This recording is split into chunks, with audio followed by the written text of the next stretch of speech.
Bonjour à tous et bienvenue pour cette nouvelle vidéo. Aujourd'hui, nous allons voir une partie d'anthologie. Alors, je l'ai découverte seulement la semaine dernière. C'est une des parties les plus fascinantes qui m'ait été donnée de voir. Donc, je vous l'avais un peu teasé il y a quelques jours. Je vous mets tout de suite l'en-tête. Donc, elle a été jouée entre Emile Dimmer, qui a laissé son nom quand même à un Gambit bien répertorié par la théorie des ouvertures et qui a joué beaucoup de belles parties. C'était un joueur au style flamboyant, au style romantique, voilà. Et il jouait contre un certain Fro Tromsdorf dont je vous parlerai à la fin de la vidéo. Voilà, juste simplement une petite photo de Emile Dimmer, le joueur qui tenait les pièces blanches dans cette partie. Donc pour l'information, c'était joué à Bagneux en 1973. Il y avait eu des doutes d'ailleurs à un moment sur la date de cette partie. Donc apparemment c'est bien Bagneux 1973 et Bagneux où il y avait un tournoi. Donc Bagneux qui est situé en région parisienne, c'est un peu au sud de Paris. Et pendant longtemps il y avait une grosse activité chicaine à Bagneux et notamment un tournoi assez réputé. Voilà, donc j'ai pas personnellement eu l'occasion de jouer, mais j'ai vu qu'il y avait encore un club d'échecs à Bagneux, plutôt actif, avec une équipe en National 3 adultes. Voilà. Et on va observer cette partie assez hallucinante. Donc on va pas essayer de se dépêcher, hein, je vous le dis tout de suite. C'était mon principe quand je vous ai présenté les plus belles parties de l'année 2017.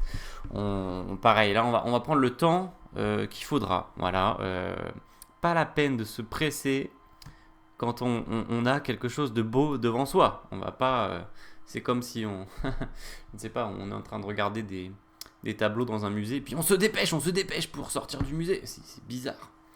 Donc, bah voilà, on prend son temps, on va savourer cette partie.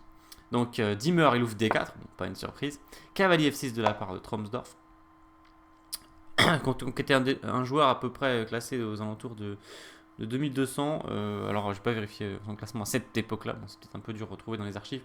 Mais voilà, bon, sachant que ce joueur est toujours actif et classé 2000 et quelques. Voilà. Donc Dimmer a joué cavalier C3, bon, c'est son coup fétiche. Hein. Son idée, donc la partie il y a eu G6, son idée, Dimmer, c'est de jouer D5. C'est de jouer D5. Sur D5, de jouer E4. Voilà. Gambit Blackmar Dimmer, il est là. Le Gambit Blackmar Dimmer. Donc enfin, il est là. Il n'est pas tout à fait là. Parce qu'on peut retomber dans une française. Mais puis on prend E4. F3, il est là, le Gambit Blackmar Dimmer, voilà. Gambit intéressant à jouer hein, pour les joueurs qui recherchent un jeu dynamique. Bon, le souci entre guillemets, c'est que les joueurs noirs qui ont commencé à avoir un répertoire d'ouverture sont censés avoir justement un système pour jouer contre et auquel cas, notamment en refusant le Gambit, hein. Par exemple ici, bon, on va pas rentrer dans les détails parce que c'est vraiment pas le thème de cette vidéo et ni de la partie, puisque ça n'a pas été joué dans la partie.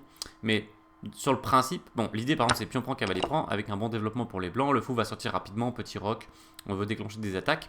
Ça peut être dangereux pour les noirs s'ils s'organisent pas très bien. Bon là déjà on peut dire que il y a une possibilité pour les noirs, c'est de jouer comme ça et de jouer avec système avec un fianchetto plutôt solide. Bon, ça peut rester dangereux, mais c'est quand même solide. Cela dit, si on veut prendre le moins de risques possible, on peut refuser le gambit ici, avec coup notamment comme E3. Voilà, alors un autre coup thématique qu'on rencontre dans ce type de position, c'est E5. D'accord. On contre-attaque au centre, on libère le fou F8, donc on veut se développer rapidement, on ne veut pas prendre trop de retard de développement, et on est prêt à redonner le pion, tout simplement pour éviter les problèmes et se développer. Ne pas rentrer dans le jeu de l'adversaire aussi. Voilà, notez d'ailleurs qu'il y a MK avec .4 et une autre possibilité intéressante. Donc pas mal d'options pour les noirs. Par contre, c'est important, voilà, si vous êtes un joueur de D4 D5, par exemple, puisque vous pourrez tomber D4 D5, cavalier C3, cavalier F6 E4, vous y êtes. Hein. Donc de savoir quoi faire contre ça, même si c'est vrai qu'on rencontre pas très souvent. Bon, dans cette partie, ok, C3, G6, E4 et D6. On est retombé dans quoi? Dans une défense Pirc. Voilà, donc par transposition, on aurait pu l'avoir hein, par E4, D6, D4, cavalier F6 attaque le pion, KC3 protège le pion et G6. Voilà, on serait arrivé au même point que la partie. Alors, Dimmer, qui est un joueur très agressif, donc on l'a vu, eh ben, il va pas chercher à temporiser, d'autant moins sur une défense pire qui va jouer fou E2. Là, on se dit, bon, ça a l'air assez calme. Son adversaire répond C6. Et là, boum, G4. Voilà, un coup complètement dans l'esprit. Dans l'esprit de Dimmer, notamment. Et puis dans l'esprit des joueurs romantiques. Donc, bah voilà, il veut pas laisser les noirs tranquillement installés. Alors sur fou G7, il aurait fait la même chose. Hein, ça, c'est à peu près sûr et certain. Voilà, donc C6, G4, B5. Les noirs qui jouent un peu dans l'esprit moderne maintenant, puisque voilà, ils veulent éventuellement jouer du B4, G5, cavalier FD7. Bon, est-ce qu'on pouvait essayer B4? Peut-être, hein, c'est souvent dans l'idée. G5, cavalier FD7. H4. Oh, pardon, pas H3. C'est trop modeste, H3. H4. Et voilà. Et bon, alors là, on est quand même parti sur des bases très élevées. Hein, puisqu'il a déjà envoyé G4, G5, H4 au bout de 7 coups. Donc, il est pas là pour plaisanter et est en train de lui dire eh bien, à toi de t'accrocher maintenant parce que je suis en train déjà d'arriver sur toi. B4, cavalier B1. Bon, à noter qu'il y a plusieurs circonstances où on pourrait ramener le cavalier au départ pour se redéployer plus tard. C'en est une ici, on a préféré ça que de se mettre en A4. Des fois, en A4, on met du temps pour revenir dans le jeu. Bon, c'était une option évidemment. Cavalier B1, D5. Alors on dit souvent attaque à l'aile contre attaque centrale. Bon, et bien Tromsdorf, il est là. Hein. Attaque à l'aile évidemment avec ses pions qui sont avancés G et H. Et puis D5 contre attaque centrale. Alors, de manière logique, Dimmer ferme le centre. Il joue E5. Puisqu'il veut que son attaque à l'aile soit la plus efficace possible. Et pour ça, il voudrait bien que le centre soit bloqué. E6. Oui, parce qu'avec des joueurs comme Dimmer, il faut se méfier de coups comme E6. Mais bon, contre des joueurs qui ne sont pas Dimmer aussi, d'ailleurs. Hein, c'est attaque de nuit. Attaque de nuit, bon, qui est un peu moins efficace si le fou peut se développer rapidement en G7, mais qui peut quand même poser certains problèmes. Je sais pas, imaginons qu'on joue C5. Eh bien, qui a l'air assez naturel pour attaquer le centre. Eh bien, pourquoi pas E6. Et en cas de pion prend, bon, quelque chose pour essayer de verrouiller la case E5. C'est pas si simple ici, hein, mais peut-être juste on va juste faire H5 et puis voir ce qui se passe. Pourrait être amusant qu'ils prennent, comme ça on ferait échec et mat. Cette partie serait déjà terminée. Bon, mais E6, voilà, c'est ça. C'est que si on joue E6 avec les blancs, on a envie de dévier le pion F. C'est source de problème. Après H5, on menace H prend G, d'accord. Donc c'est... Bon, j'imagine qu'il va répondre fou G7, mais c'est périlleux parce que il peut y avoir du fou D3 qui arrive, un peu comme dans la partie d'ailleurs. Alors, les noirs ont joué E6 de manière assez sage. Voilà. Bon, H5 quand même, boum. Dimmer, il s'arrête pas en si bon chemin. Moi, c'est assez amusant de voir que les joueurs ont développé une seule pièce et joué énormément de pions après 10 coups. Et les noirs ne s'arrêtent pas en si bon chemin puisqu'ils jouent le thématique C5, c'est-à-dire pour attaquer le centre blanc. Voilà, un coup qu'on retrouve notamment dans la défense française ou la défense carocane. H prend G. Bon, à noter, d'un point de vue stratégique, ça peut être intéressant de maintenir cette tension, puisque ce levier est très favorable. Dès que les noirs prennent en H5, ils vont rester avec un pion arriéré en H7. Donc souvent, on aime bien maintenir cette tension et voir si on ne peut pas l'optimiser, l'améliorer. Enfin, en profiter davantage. Mais là, il a pris en H. Il a pris H prend G6. Et bon, les noirs ne peuvent pas reprendre vers le centre, puisqu'ils ont la tour en prise, donc ils sont obligés de faire F prend. On n'est jamais très content de jouer le pion F et de reprendre en s'éloignant du centre. En général. Fou D3, bien sûr. Et bah dis donc, l'ordinateur il veut pas trop faire les coups que je propose aujourd'hui. Fou D3 menace tout simplement. Fou prend G6 échec, c'est un problème. C'est un problème, enfin, plus épineux qu'on pourrait le croire. Dans la partie, il a joué fou G7, on se dit c'est le coup normal pour protéger la tour et donc il n'y a plus fou prend G6. Mais, comme vous le remarquez peut-être, et je vous laisse chercher le coup qu'a trouvé Dimmer ici. Bon, oui, mettez la pause si vous voulez le chercher. Et donc, tu prends H7, bon, pas très dur. Hein. Une mini tactique classique, voilà. Et attraction de la tour, et puis fou prend échec. Double attaque entre le roi et la tour. Voilà, donc c'est la partie. Alors on va juste revenir un petit peu à fou D3 pour dire, eh bien, qu'est-ce qu'ils auraient pu faire les noirs ici. C'est pas si facile de se défendre contre ce coup. Hein. On pourrait penser que roi F7 défend à la fois contre fou prend et tour prend. Ce serait une grave erreur de jugement. Je vous laisse mettre la pause pour trouver pourquoi. Bon, c'est pas si facile de juger la position, mais bon, on a envie bien sûr de faire fou prend G6 échec dans cette position, puisqu'on sait qu'il ne peut pas prendre du pion, puisqu'on prend le tour, et donc il doit prendre du roi, ou alors bouger le roi, mais ce serait une catastrophe, prendre du roi, et la dame arrive, évidemment le roi ne va pas partir à l'aventure, il va se faire mater trop rapidement. Après G6 échec, regardez, le roi va terminer son voyage dans peu de temps. D'ailleurs, j'ai pas la variante de maths, mais bon, ça pourrait être pas mal de coups différents. Ici, on va vérifier. Bon, on va attendre un coup. Ça suffira. Probablement le mat en 3, c'était dame G5, dame prend, voilà, dame mat. Voilà. Fou D3. Roi F7, fou prend, roi prend, dame échec, mais bien sûr il va rentrer. Ce qui n'était pas forcément simple, c'est de juger cette position. Voilà, sacrifice de pièces, bon, c'est bien joli, mais il faut quand même savoir ce que ça donne. Et en vérité, après cavalier F3, on a beaucoup de jeux. Parce qu'il y a du G6 qui va arriver en force, avec le réveil du fou et du cavalier qui peut venir dans l'attaque. En fait, on a du dame H6 aussi, puis G6 par exemple. Et ça fait beaucoup. Ça fait beaucoup, les pièces noires sont pas très bien organisées. Il peut même pas faire par exemple un dame E8. Donc là c'est l'avantage blanc. Voilà. Donc bon, fou D3 c'était déjà assez épineux à gérer. Il a fait fou G7, il y a eu tour prend, fou prend, roi E7, fou prend. Bon, dans cette histoire, les blancs ont gagné 2 pions. Mais les noirs avaient quand même joué C5 auparavant et ils exécutent leur menace qui est de casser le centre avec C prend D4. Et regardez le pion E5 qui maintenant est en prise 2 fois. Bon, Dimmer comprend l'importance du pion E5 et joue F4. Il n'a pas tellement peur d'affaiblir cette diagonale parce que les pièces noires ne sont pas en mesure de venir. Rappelez-vous qu'aux échecs, quelque chose de faible, c'est quelque chose que l'adversaire peut attaquer. Donc est-ce que le roi blanc est faible sur cette diagonale? Non, car l'adversaire ne peut pas l'attaquer sur cette diagonale. Il essaye quand même, il fait dame H8, et il se dit que si on enlève le fou, c'est un petit dame H4. Mais après dame H5, on voit bien que les noirs ne peuvent pas s'infiltrer. Alors, 17 coups ont été joués, un pion d'avance pour les blancs, mais on voit 2 joueurs qui sont en retard de développement. C'est assez remarquable que les 2 cavaliers blancs soient à la case départ. Quand même pour un joueur comme Dimmer, qui dans le Blackmar Dimmer, a très très rapidement ses cavaliers en C3 et F3. C'est assez amusant. Bon, Tromsdorf sort son fou en A6. Cavalier F3 finalement, attaque le pion, cavalier C6 défend le pion. Les noirs sont mieux développés maintenant, parce qu'ils ont presque tout développé. Les blancs sont encore en retard au niveau de l'aile dame. Mais il va pas jouer un coup de développement, il va jouer cavalier H4, menace une fourchette royale, qui est G6, fourchette royale.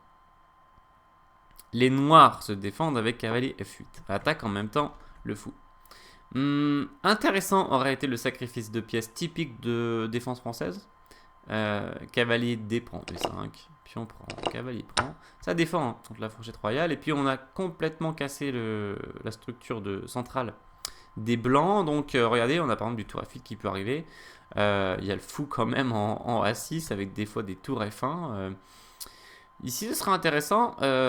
Voilà, ça pouvait être tenté par les noirs. On a préféré jouer le défensif cavalier F8. Défensif, tout est relatif puisqu'on attaque quand même le fou. G6, qui était forcé.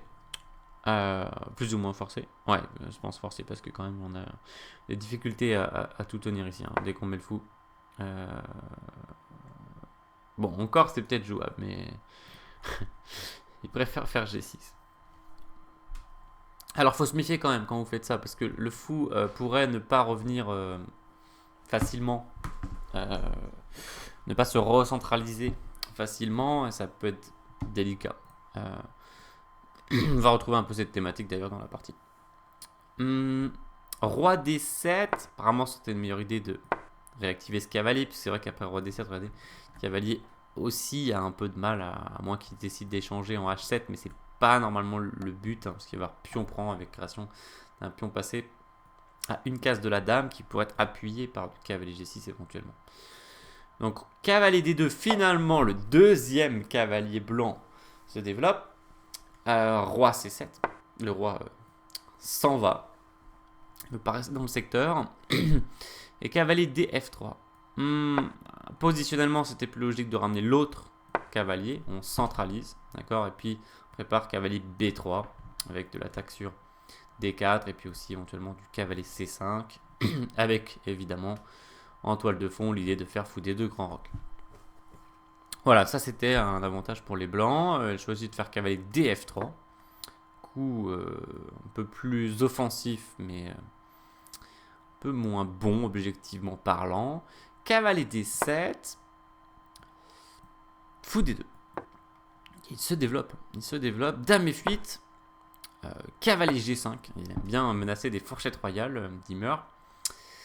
Les noirs se protègent. Dame G4 attaque encore le pion E6. Voilà, bon. Jusque-là, vous allez me dire, la partie était sympa, mais pas d'anthologie, quoi. Je suis d'accord. Mais à ce stade, le déroulement va prendre une tournure complètement inattendue, coup après coup. Bon, on va dire que ça commence ici, vraiment la partie, on peut dire. Il y a eu des petites escarmouches, voilà, ça a joué original, bon, sympathique, ça a développé. C'est un peu la phase de développement, même si on est déjà au 25e coup. Ils ont fait une phase de développement un peu rare parce que pendant pas mal de coups, comme vous l'avez remarqué, ça jouait beaucoup de pions et pas beaucoup de pièces. Après 10 coups, on voyait beaucoup de pions avancer, mais peu de pièces. Donc forcément, ça leur a pris encore une dizaine de coups pour sortir les pièces. D'autant plus qu'il y a eu des tactiques entre-temps à base de fou prend G6. Voilà. Donc là, on est au 25e coup, pas dame G4. Et on peut plus ou moins dire qu'ils ont fini leur développement, plus ou moins parce que le roi blanc, quand même, n'a pas roqué. Mais c'est vrai qu'il est à un coup de le faire. Après Grand Rock, on pourrait affirmer que le développement des deux joueurs est terminé. Et donc, mais en fait, ça n'arrivera jamais. Cette partie ne va jamais revenir sur des rails classiques, d'accord. Donc cavalier D prend E5. Voilà. Donc le festival commence ici. Bon, là c'est pas le coup d'anthologie. Hein. L'idée sur pion prend, c'est dame F1 mat. Bon, ça va. Tout le monde a compris ça. Bon, mais en fait, il met quand même une pièce à moitié en prise. Et ça va s'enchaîner. La dame est attaquée, elle recule en H3. N'oublions pas, il y a la menace cavalier prend E6. Bon, en plus la dame défend F1, donc maintenant le cavalier est en prise. Donc il ne peut pas tout faire. Alors il décide de sauver son cavalier, logiquement. Cavalier C4. Là, Dimmer va prendre une décision un peu discutable, mais plutôt sympa dans l'idée, et toujours dans l'esprit, c'est qu'il va faire cavalier prend E6, échec. Vous allez me dire fourchette royale et gagne la qualité. Non, en fait on est en train de s'auto-clouer. Et ça c'est tendu. Voilà, on fait échec certes, mais on s'auto-cloue. Et il faut toujours faire attention à ça parce que ça pourrait largement se retourner contre nous. Il y a eu roi D7 d'ailleurs. Voilà, il n'a pas peur de se mettre sur la diagonale de la dame parce qu'il sait que le cavalier est cloué. Apparemment roi B6 c'était mieux, mais on peut comprendre qu'il était tenté d'attaquer le cavalier. Sur roi D6, disons que c'était un peu ressemblant à la partie. En fait, on peut montrer la variante quand même. C'était grand roc.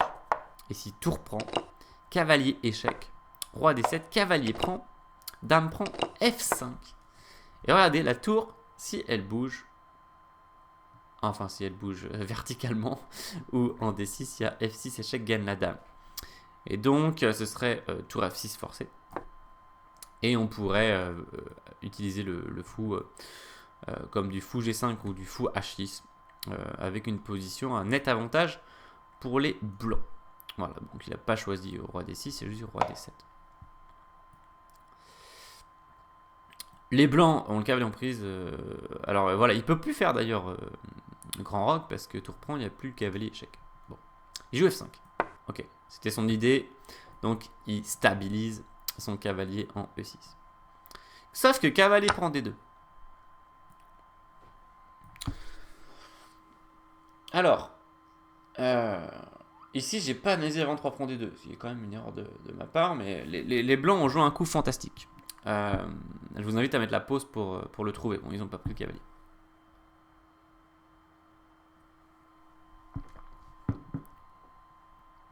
Alors, si vous avez trouvé le coup d'Imérien, grand roc, bien joué. Bien joué.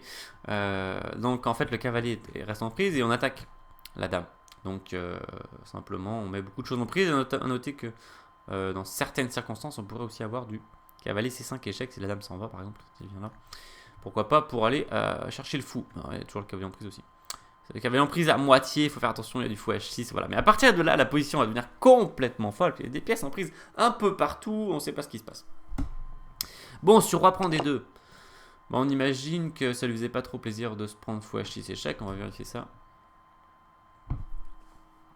Alors à noter d'ailleurs que même l'ordinateur ultra puissant a des difficultés à comprendre certaines positions de cette partie. Alors là, il propose éventuellement fou H6, mais il préfère dame F6. Il préfère le garder en réserve, en fait. Et c'est vrai qu'on ne peut pas forcément faire cavalier prend fou, parce qu'on va se prendre une dame G5 échec. Regardez le pauvre roi, complètement dans le réseau de maths, puisque la tour surveille toute la colonne et le fou. Donc ça fait beaucoup trop, la dame arrive. Et puis ça se finit par exemple par ce mat. Donc roi prend D2, était jouable d'ailleurs, mais un peu dangereux. On comprend qu'il est préféré abriter son roi s'il voyait qu'il avait des menaces après grand roc. Et donc on peut annoncer officiellement que le développement des deux joueurs est terminé. Bon, dame F6, la dame est en prise. Okay. Cavalier prend G7.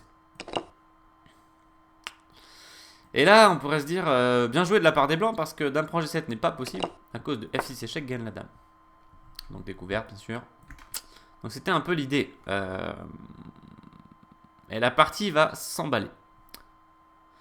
Il voit qu'il ne peut pas prendre en D7, il place tour, il a la tour en prise.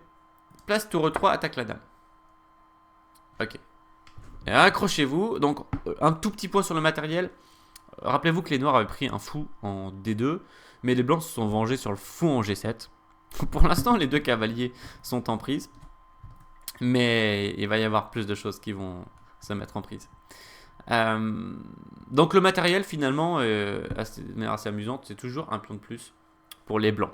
Voilà, le matériel va devenir très secondaire. En fait, les joueurs dans cette partie vont nous montrer quelque chose qui, de toute façon, qu'on voit assez souvent aux échecs, même si parfois on peut l'oublier. C'est que le matériel c'est secondaire. Souvent c'est secondaire, voilà, c'est quelque chose qu'on utilise pour arriver à nos fins. Mais il peut se passer beaucoup de choses au niveau des rois, au niveau de l'activité, et au niveau des tactiques.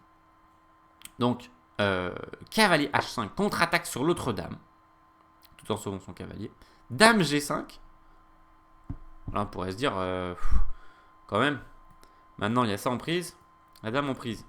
On peut difficilement s'occuper de tout. Alors je vous invite à voilà, je vais faire chercher quelques coups ici, même si certains sont difficiles. Je vous invite premièrement à trouver le coup de dimmer. Ici avec les blancs. Vous êtes à mettre la pause pour trouver ce coup.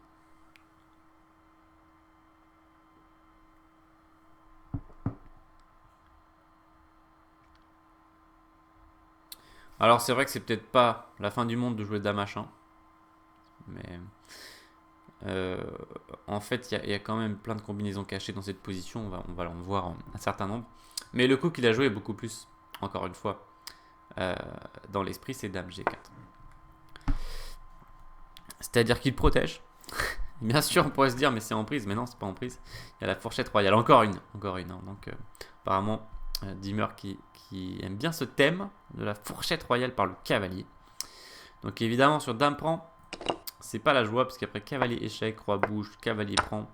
La tour est en prise, disons tour G3. Le problème, c'est ces deux pions passés liés dont on n'a pas encore parlé, qui évidemment, aussi bien dans les finales que dans le milieu de jeu d'ailleurs, peuvent se révéler redoutables. Donc, par exemple, ici G7, tour prend, fou G6, interception. Cavalier E7, F6, ça c'est classe. C'est les pions qui filent. Non, si tu prends dame, et si tu pars, F7 à toi de jouer. Attention, les dames arrivent sur toi.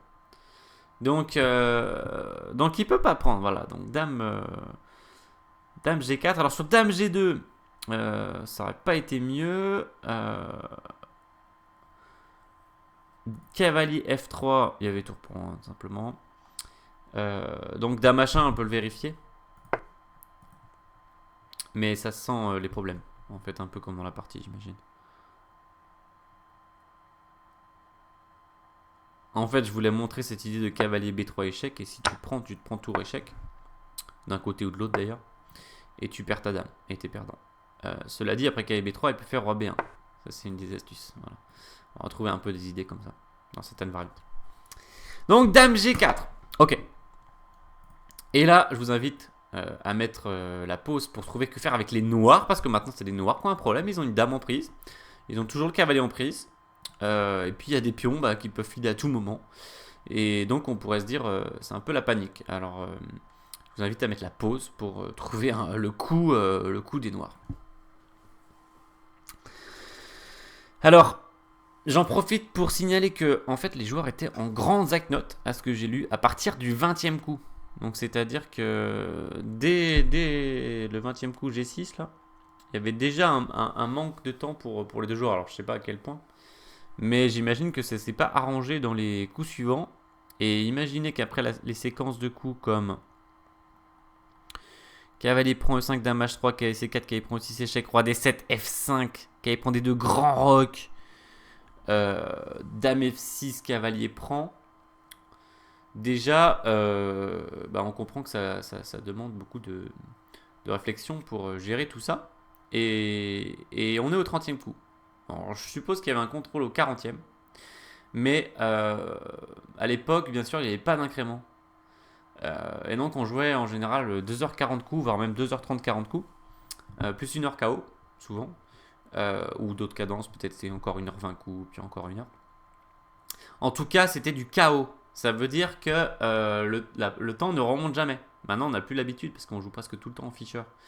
Mais quand tu joues en KO, donc tu dois arriver au 40e coup et que tu as par exemple, je sais pas, 2 minutes, ça veut dire qu'il te reste 2 minutes, mais tu vas jamais remonter. Et quand c'est comme ça, les joueurs sont autorisés à ne plus noter leurs coups pendant les 5 dernières minutes, quand il leur reste moins de 5 minutes. Et le truc quand tu notes pas tes coups, c'est que c'est difficile de savoir si tu vas arriver au coup numéro 40 ou pas. Donc il y avait souvent des séquences de folie comme ça, où les deux joueurs par exemple étaient avec moins de 5 minutes, donc aucun des deux ne note. Alors des fois ils faisaient un trait dans la case pour juste compter les coups qu'ils avaient, pour mentionner qu'ils avaient joué et essayer de, juste avec le nombre de traits, de voir quand ils arrivent à 40. Mais des fois c'était tellement la folie, t'as tellement peu de temps, même le trait, soit tu le fais pas ou tu oublies ou tu sais plus à combien t'en es et c'est la panique. Et ça peut expliquer la fin de partie en fait. Voilà, donc déjà là, voilà, on place le contexte, c'est important. Les deux joueurs manquent de temps. Tour E3, donc on a déjà fait ça, dame H5, cavalier H5, dame G5, dame G4. Et là, je vous avais demandé le coup des noirs. J'ai un coup fantastique. Alors d'autant plus fantastique en fait que si c'est un grand manque de temps, les joueurs ont été particulièrement imaginatifs et ils ont plutôt... alors bien sûr c'est très très dur de jouer des séquences de coups comme ça avec peu de temps, mais ils ont quand même bien joué dans l'ensemble, on peut dire, par rapport à la difficulté de la position et aux actes notes. Donc B3. Boah. Voici pour toi un petit coup de pion avec la dame en prise. Donc génial. Bien sûr, sur dame prend G5, l'idée c'est B prend A2 et la dame est impossible à empêcher. Avec mat en prime. Donc par exemple 3 prend cavalier pour sortir, échec. On doit rentrer, on se fait mater. Ou bien C3 pour essayer de sortir. Mais dame, roi C2, pion D3 échec. Et on retrouve un autre mat. Voilà, donc B3, sympathique. À noter qu'ici, donc s'il prenait en G4, on a vu que c'était déjà mauvais. Et dame H6, c'était pas mieux. Il se prenait F6 échec. Roi bouge, par exemple, échange des dames. Prise, et puis regardez les pions qui vont faire, bien sûr, la différence. Ici. Donc, B3. Coup fantastique qui arrive sur les blancs. Bon, les blancs font A prend B. Et là, les noirs ont joué un coup pas mal. C'est cavalier prend B3 échec. Donc, sympathique. On va voir ce qui va se passer en cas de C prend B3. Il n'a pas été joué dans la partie. À noter ici qu'il avait à plusieurs occasions en fait la possibilité de tuer la partie. Alors évidemment, c'est très facile à dire avec l'analyse de l'ordinateur. Évidemment, beaucoup plus dur dans la partie, en manque de temps, etc. Mais il y avait une première occasion classe, c'était ici. C'était cavalier B4. En fait, ça aurait été un magnifique enchaînement puisque B3 double idée de menacer B prend A et libérer la case B4 pour le cavalier qui se joint à l'attaque. Et toutes les pièces noires sont à l'attaque. Donc B3 A prend B, cavalier B4. En fait, ça menaçait cavalier A2, échec, roi prend, tour E2 mat. Et les noirs ont mat forcé en fait ici. Les mat forcé. C'était génial. Bon, par exemple, roi prend tout de suite. Tour E2 mat tout de suite. Échec double. Sur C4, cavalier prend échec. Roi B1, fou prend. Disons dame prend dame, mais de toute façon on peut pas enlever le mat. Fou D3, échec. Regardez les pièces à l'attaque là. Chut. Boum. Et donc sur tour prend, qui est le seul coup légal dans cette position, on place tour échec. La dame revient et c'est un mat. Très élégant avec deux cavaliers tour. Voilà, donc ça aurait pu se finir comme ça. Ça aurait pu se finir comme ça. Évidemment, cavalier B4, c'était pas simple. En fait, il a vu cavalier prend B3 échec, il a vu que c'était fort, donc il avait sans doute peu de temps pour se décider. Il s'est décidé pour cavalier prend B3 échec. Il y a eu roi B1, bien joué, de Dimmer, parce que sur C prend B, il y avait une attaque gagnante pour les noirs. Alors, tour C3, échec double, roi B1, fou D3 échec, on retrouve l'arrivée de ce fou. Ici, deux variantes, tour prend ou roi A1. Sur roi A2, on sent qu'on va se prendre cavalier B4 échec, ça va pas le faire. Donc, voyons d'abord roi A1. Dame C1 échec. Bon, il y a plusieurs façons de terminer l'attaque, mais c'est la plus élégante. Sacrifice de dame. Tac. Tour prend échec. Tac. Échec. Hop. Échec. Donc si roi A2, tour A1 mat, l'ordinateur me donne un petit coup de main. Il m'assiste. Et sur roi 4, tour A1 mat de toute façon, car le cavalier et le fou surveillent les sorties. Voilà, ça aurait pu aussi se terminer comme ça en 4C prend B3, mais Dimmer n'est pas tombé de cette variante. Sinon, si tour prend D3, on a la dame qui arrive, mais là, c'est pas un sacrifice de dame, c'est plus méchant. Cavalier B4 échec, le retour. Cavalier C2 échec. Dame A1 échec. Roi B5, et là, on pourrait se dire, mais mince, comment on finit l'attaque? Et la réponse est sacrifice de tour pour bien finir cette variante. Obligé de prendre, échec et mat. Voilà, donc variante assez sympathique où le roi monte jusqu'à C5 pour se faire mater par la dame qui est passée depuis G5 par en dessous. Donc bien joué, cavalier prend B3 échec en fait, hein, comme on voit, et roi B1 bien joué. Et là dommage, il a raté, mais c'était chaud. En fait, il a joué un superbe coup. Il a joué tour D3. C'est génial. C'est en fait, c'est presque gagnant, quoi. En fait, maintenant, les blancs doivent être très très précis pour sauver la partie. Mais voilà, les deux joueurs sont Zaknat. En fait, ce qui est beau dans cette partie, c'est pas est-ce que les joueurs ont joué précisément. Maintenant, on se perd un peu dans ce truc-là, avec les ordinateurs qui jouent à 3200 Elo, 3300 Elo. Maintenant, Alpha 0, peut-être 3500, 3400, bref. Peu importe, en fait, c'est... Ce qui est dommage maintenant, c'est que parfois, souvent, malheureusement, les spectateurs dévaluent le niveau de jeu des meilleurs joueurs du monde. Quand même particulièrement triste. Et c'est vrai que quand on regarde cette partie au crible de l'ordinateur, on voit des erreurs, mais le jeu est fantastique. Des fois, il faut bien s'en rendre compte, quoi. C'est pas parce que... N'oublions pas, voilà, c'est Zeitnot et regardez les coups, quoi. C'est-à-dire la dame est en prise depuis tout à l'heure, mais l'autre dame aussi est en prise depuis tout à l'heure, mais à moitié, parce qu'il y a la fourchette royale. Et maintenant, il y a le cavalier en prise, là, il met sa tour en prise. Donc, ok, il veut menacer du tour prend D1, et en cas de tour prend D3, faire dame C1 échec et venir préparer attaque de mat.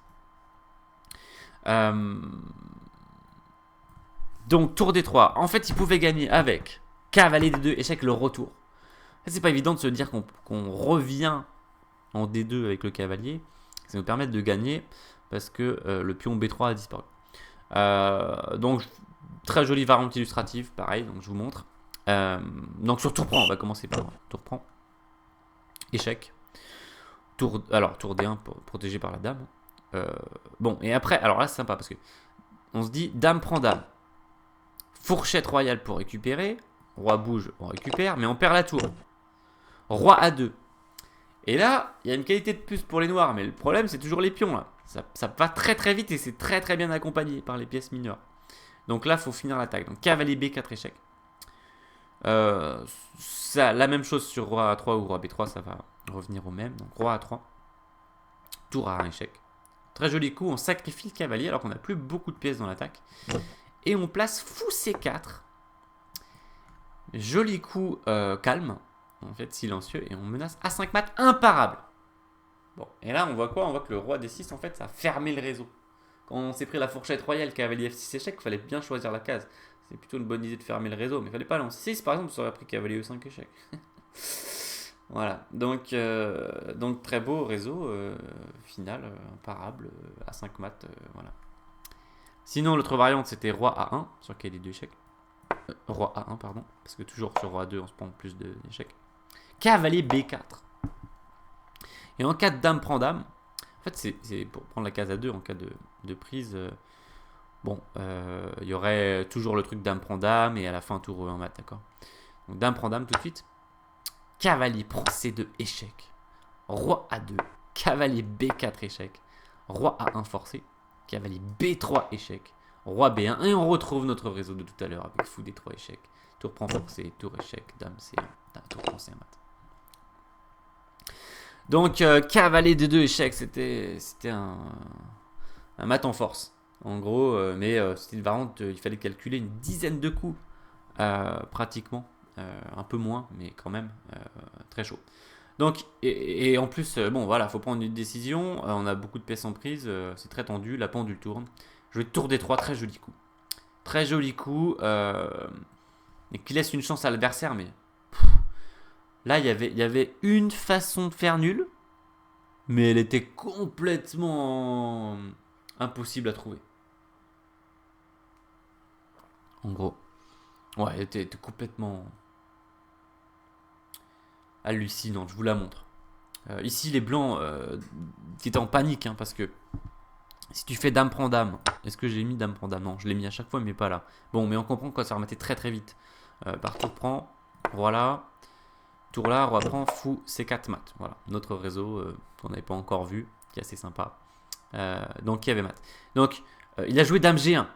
En fait, il s'est dit, j'essaye de tenir ma position. La tour protège la dame protège la tour. Je tiens.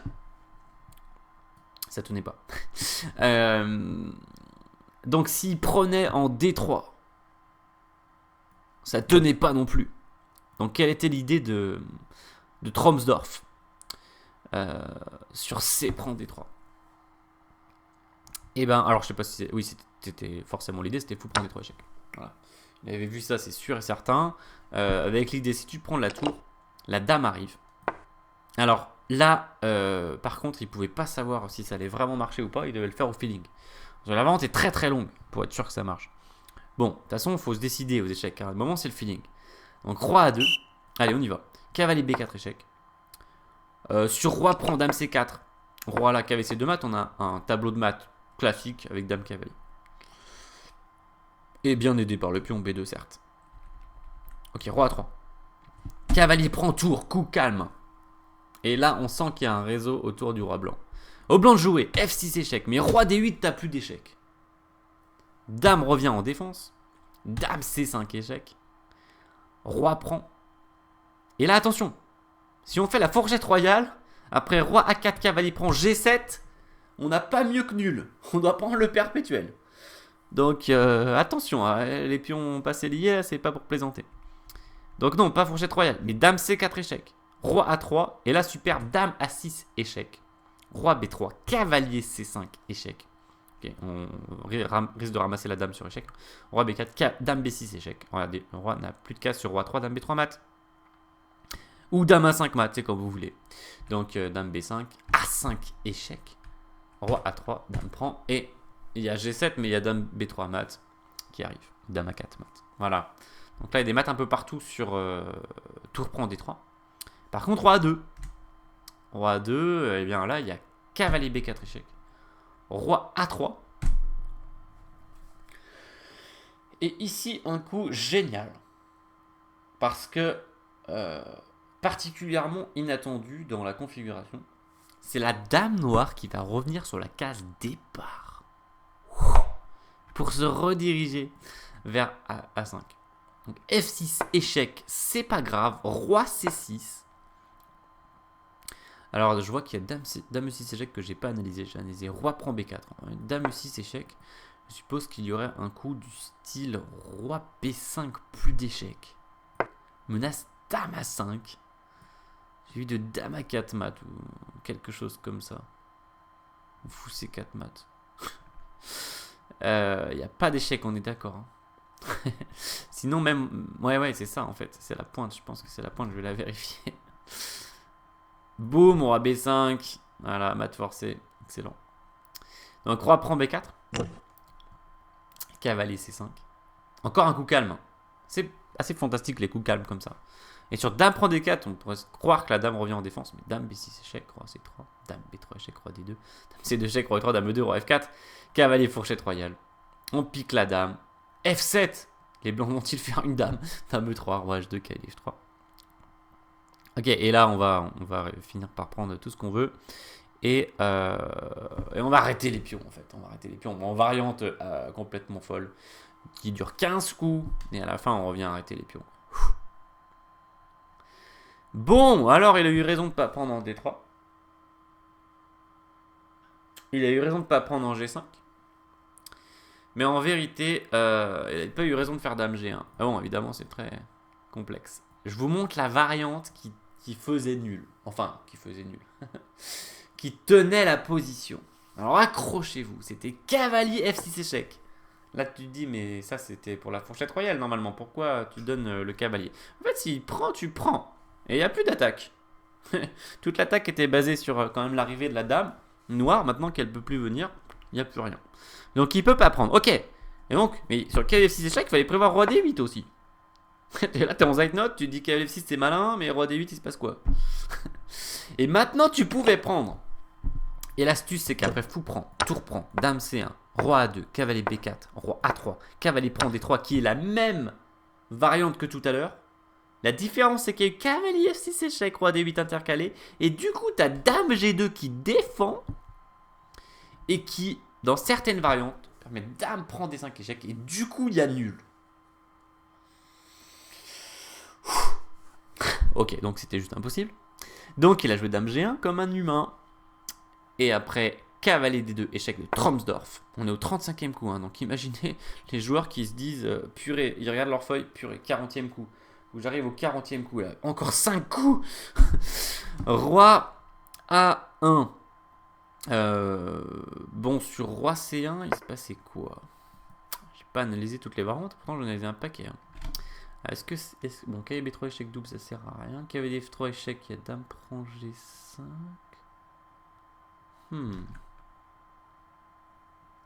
Ok, donc le retour de cavalier B4 avec menace cavalier A2 mat. Très classe. Très classe. Et que se passe-t-il? On va vérifier. Hein, voilà. On va aller au bout de la ligne. Donc sur C prend. Mat en 4. Soit cavalier prend D3. Ok, c'est génial. Cavalier B3 échec mat en 4. Cavalier prend D3 échec mat en 4. Fou prend D3 mat en 4. Ce qui me plaît le plus, c'est fou prend D3. C'est-à-dire, tu fais pas échec, mais tu menaces échec et mat. À toi de jouer. Ok, pourquoi mat en 4? Parce qu'il y a un échec intermédiaire. En fait, on s'en fiche. Quoi. Toujours roi D8 plus d'échec. Ok, maintenant B3 pour faire une case. Cavalier C4. Waouh.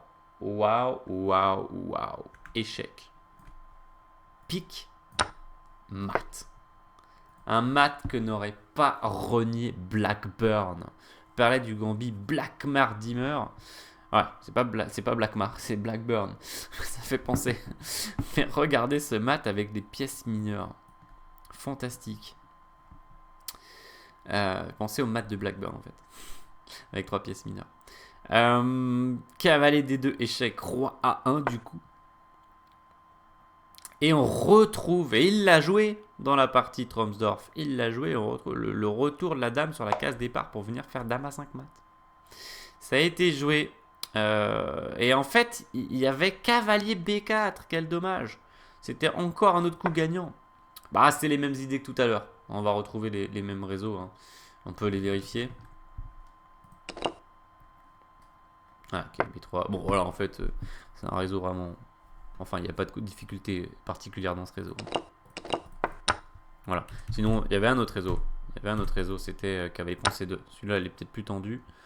Bon, enfin, c'est une attaque assez directe, tout de même. Oh, en fait, il est pas sympa parce qu'il fait la même chose. Juste sans sacrifier ses pièces. En fait, on retrouve pour la 3e fois ce tableau de maths. Qu'on voit pourtant pas tous les jours. Bon, voilà. Bah, il a joué dame D8. C'était quand même fort parce que menace dame A5. Il y a eu cavalier F6 échec de Dimmer. Même idée. Hein. Il veut dévier la dame. Pour pouvoir prendre la tour tranquillement. On vérifie si on peut prendre la tour ici. Ouais, c'est bon. Ouais, enfin, c'est bon. En fait, on perd quand même. Ouais. Même si on prend ça, il va revenir. Il est terrible. Placer ses échecs. On peut tout reprendre. Dame échec. Mat en 7. Ok, juste il prend la tour et puis il menace. Fou prend. Et l'attaque est imparable en gros. Mat forcé. Donc cavalier 6 échec. Il aurait pu prendre éventuellement, mais joueur roi C8, très normal, très humain. Hein. C'est-à-dire on s'en fout du cavalier, on veut faire mat. Et il n'y a pas d'échec supplémentaire. Donc tour prend D2 de Dimmer qui libère une case pour son roi. Dame A5 échec. Roi B1. Cavalier B4. Tour prend D3. Qui menace Dame A2, Dame A1, mat. Donc tour prend D3. Dame A2 échec. Et vous savez quoi? Les joueurs viennent d'atteindre le 40e coup. Sauf que probablement, ils n'en étaient pas sûrs. On peut le comprendre. Et donc, ce qui arrivait régulièrement dans ce genre de situation, c'est que les joueurs, n'étant pas sûrs qu'ils aient atteint le fameux 40e coup et ils récupèrent du temps, ils ne voulaient pas prendre le risque de perdre autant en fait. Hein. Donc, ils continuaient à jouer des coups rapidement. Ça, c'est assez terrible, je trouve, quand même, comme truc. Heureusement qu'on est passé au Fischer, parce que c'est vraiment le truc le plus frustrant. D'ailleurs, on est en 73, c'est-à-dire une année après que Bobby Fischer soit devenu champion du monde, et vous savez qu'on appelle la cadence avec incrément, la cadence Fischer. Comme on appelle d'ailleurs le Random Fischer. Il y a en ce moment un match entre Nakamura et Carlsen en échec 960, qu'on appelle aussi Random Fischer. Donc, ouais, Bobby, il a inventé l'incrément et le Random Fischer qui sont, voilà, quand même aujourd'hui particulièrement sur le devant de la scène en 2018. Et donc, oui, enfin, c'est terrible parce que même pour être sûr que t'as atteint le 40e, tu fais comment pour vérifier? Faut reconstituer la partie. Oui, c'est les arbitres qui normalement doivent venir à chaque fois noter les coups. Quand il y avait des notes comme ça et que les deux joueurs ne notaient pas, les arbitres devaient venir près des tables pour noter les coups et compter. Et ensuite vérifier. Mais ils ne pouvaient pas dire aux joueurs, ça y est, c'est bon, le 40e coup c'est atteint. Quoi. Enfin, c'était quand même assez ubuesque, il faut dire ce qui est. C'était très spectaculaire. Mais au niveau de l'équité sportive et de. Voilà. Enfin, ça débouchait sur des trucs quand même bizarres. Hein, donc, bon. Il y avait un côté, comment dire, assez magique, assez incertain, assez mystérieux et sympa. Mais voilà, au niveau de... Maintenant, c'est vrai qu'on est plus on essaie plus de se rapprocher de la vérité. C'est les ordinateurs qui ont fait ça aussi.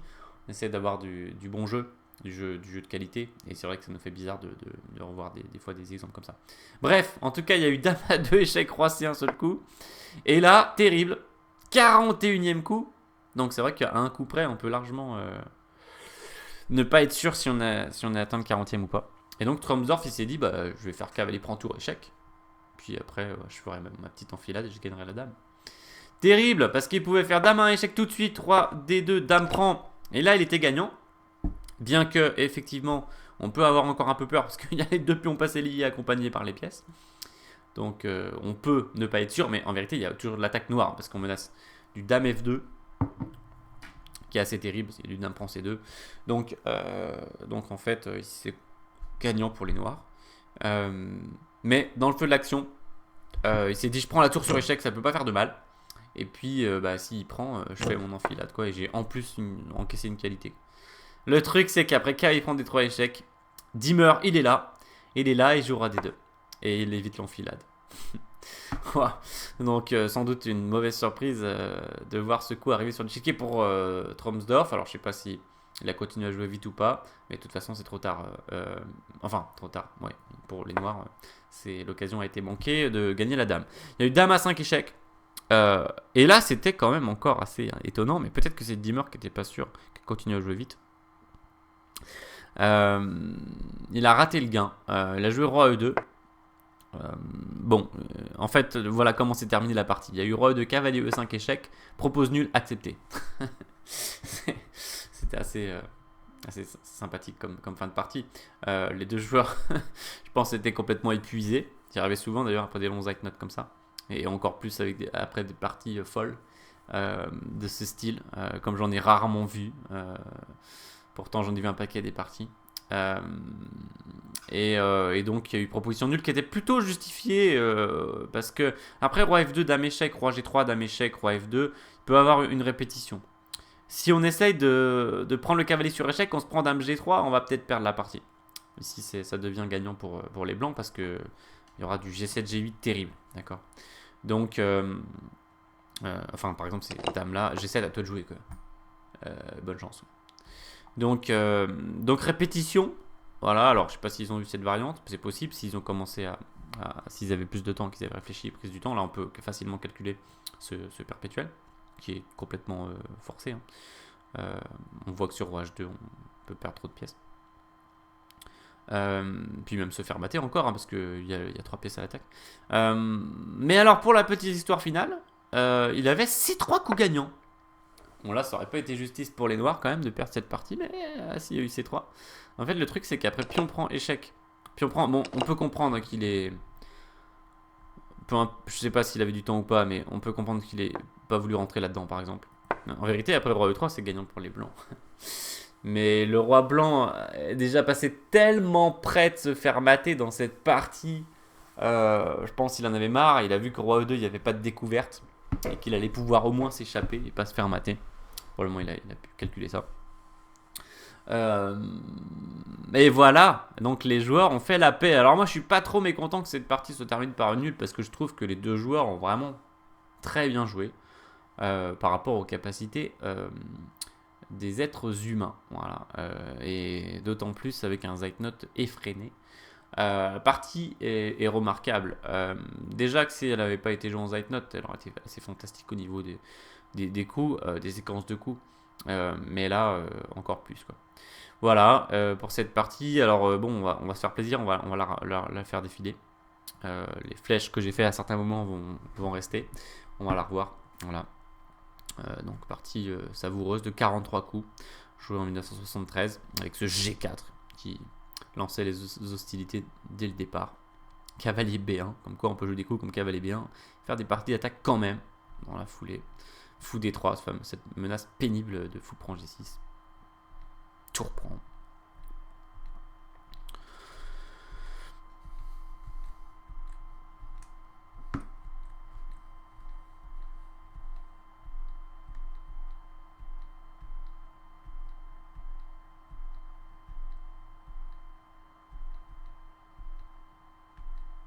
Échec, auto-clouage.